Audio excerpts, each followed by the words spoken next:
The mosquito known as Aedes aegypti originated in Africa.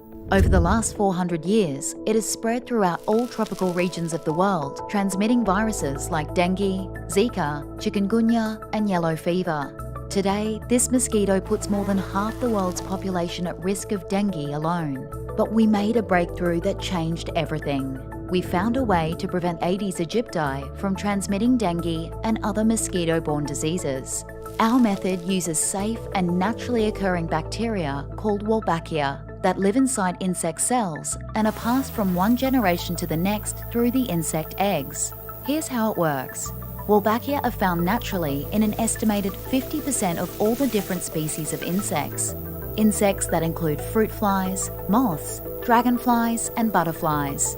The secret to the success of Wolbachia is how it manipulates the reproduction of the insects it lives in to give itself an advantage. It works like this.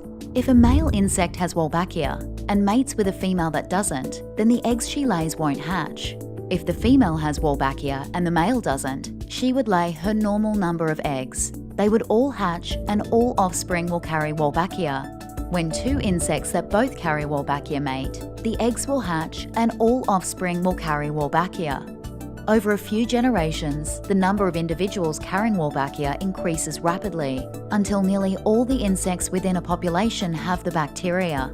We wanted to see if we could use Wolbachia as a way to stop dengue transmission. To do this, we would first have to move Wolbachia into the mosquito so that it would grow and be passed between generations. Using microscopic needles, we took Wolbachia from the fruit fly and injected it directly into young Aedes aegypti eggs. It took us thousands and thousands of attempts, but finally, we were successful.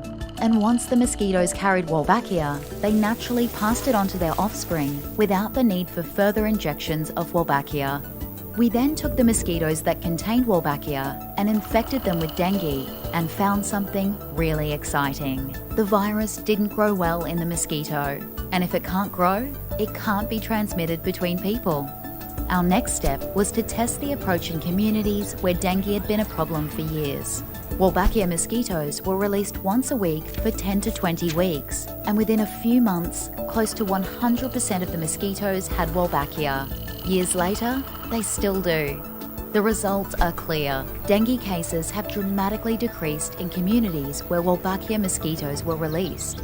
It is our hope that with continued success, the Wolbachia control method will protect the health of the nearly 4 billion people globally who live with the risk of dengue and other mosquito-borne diseases every day.